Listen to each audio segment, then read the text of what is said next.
Hola mga kagimat, welcome back sa aking channel. Sa video na ito ay ating tatalakayin ang tungkol sa mutya na makukuha sa prutas na mangga at mga benepisyo nitong hatid sa ating kalusugan. At tatalakayin din natin dito ang mga kakayahang bertudis nitong taglay kapag tangan ang ganitong sahing, agimat, mutya. Bago natin umpisahan ang ating talakayan ay taos-puso po akong nagpapasalamat sa lahat ng nag-subscribe at bumisita sa ating YouTube channel at sa lahat ng mga followers sa ating shop doon sa may Shopee sa Agimat Artin JF. Maraming salamat po mga kagimat. Nakakita na ba kayo mga kakaibang mutya na nanggaling sa mga punong mangga? Ubungan nito na mahika na naging bato ang kanyang aura mga kagimat at sa kabal din nito uliso na naging bato mga kagimat. Pero bago natin tatalakayin ang kanyang mutya na pinakasikrito ay alamin muna natin ang mga benepisyo na hatid nitong prutas na mangga sa ating kalusugan at mga benepisyo din na kanyang dahon at mga sakit na maaaring malunasan ng dahon ng mangga. Ang mangga ay mayaman sa phytochemicals, vitamin A, vitamin C, vitamin E, K at B mga kagimat, at mga mineral tulad ng potassium at copper. Taglay din ng mangga ang maraming amino acid na kailangan ng ating katawan. Ang komposisyon ng prutas na ito ay nagdaragdag ng proteksyon at nagpapalakas ng mga katangian. Ang mangga ay isang mahusay na antioxidant. Maaari nito mapawi ang sakit, babaan ang lagnat at magtrabaho upang maiwasan ang mga malignant na bukol, lalo na sa mga pelvic organ mga kagimat. Sa makatuwid kapaki-pakinabang para sa mga kalalakihan at kababaihan na kumain ng mangga para sa mga sakit na nauugnay sa reproductive genitourinary system. Kapaki-pakinabang ang mangga para sa matagal na pagkalungkot, pinapawi ng prutas ang pagigting ng nerbiyos mga kagimat, pinapagaan ang pagkapagod at pinapabuti ang kondisyon. Ang pagkain ng prutas na mangga at napakahalaga mga kagimat dahil sa nakakatulong ito sa optic nerve na magiging mas malakas mga kagimat. Ang katotohanan ng prutas ay naglalaman ng isang mataas na konsentrasyon ng retinol sa sapal ng prutas mga kagimat at posible na maiiwasan ang iba't ibang masakit na pang mata. Halimbawa ng pagkabulag o talamak sa pagkapagod sa mata mga kagimat at tuyong kornea. Tumutulong din ang mangga sa ultraviolet radiation mga kagimat at ito ay responsable para sa pagpanatiling hydrated ng balat at hindi masusunog. Naglalaman din ang mangga ng isang sangkap na tinatawag na mangiferin mga kagimat na kumukontrol sa asukal ng dugo. Sa makatuwid mga kagimat, ang prutas na mangga ay inirekomenda para sa type 2 na diabetes. Ang potassium at magnesium ay nagpapababa ng presyon ng dugo, kalmado ang sistema ng nerbiyos mga kagimat. Sa dahon naman itong mangga mga kagimat ay ituturo ko dito ang tamang proseso, pamaraan sa paggamit ng dahon nito upang makalunas sa sakit na diabetes at sa mga high blood mga kagimat. Unang-una na gagawin mga kagimat ay kumuha ng dahon ng mangga at sa pagkuha ng dahon ng mangga ay piliin nyo mga kagimat ang ugbos nito. Yung sa pinakadulo mga kagimat, yun ang tinatawag na ugbos dahon ng mangga at sa pagkuha nyo ng ugbos dahon ng mangga ay kailangan huwag nyo itong ipares. Kumuha kayo mga kagimat for example ng 13 na piraso or 23 na piraso, 23 na piraso mga kagimat. Pagkatapos ang next step na gagawin mga kagimat ay hugasan mo na itong dahon o ugbos na mangga ng malinis na tubig at saka ilagay sa kaldero. At ang next step na gagawin ulit mga kagimat ay lagyan ng 3 tasang tubig.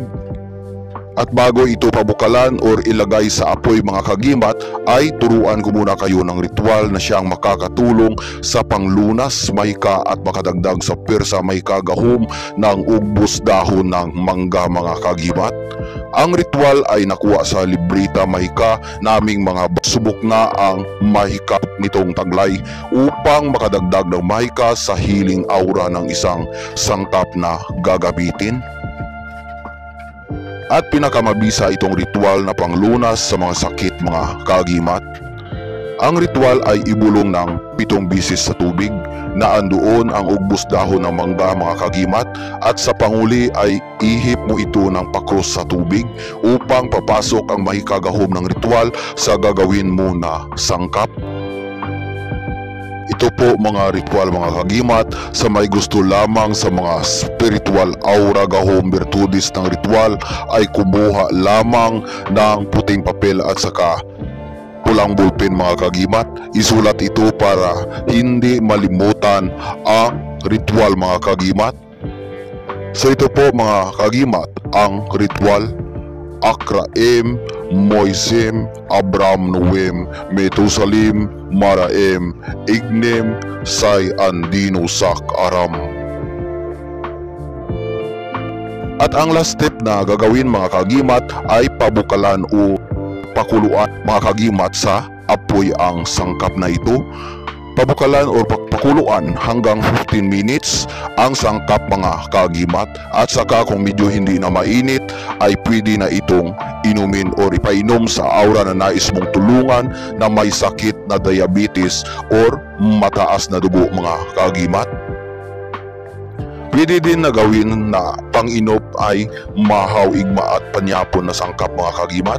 Sa Tagalog, inumin ito ng umaga, tanghali at gabi mga kagimat para sa mas mabilis na bisa. Punta naman tayo sa kanyang pinakasikritong mutya mga kagimat. Kung may makita kayo na bunga ng mangga na naging bato mga kagimat, ay ito ay ang kanyang pinakasikritong mutya. Or sa loob ng bunga nito na tinatawag na liso at mahika aura na naging bato mga kagimat, ay kunin nyo ito. Ang mutya na mangga ay may virtudes na pinakauna mga kagimat na pampaswerte sa kahit anong uri na mga negosyo. Nakakatulong din ito sa malakas na healing mahika aura gahom.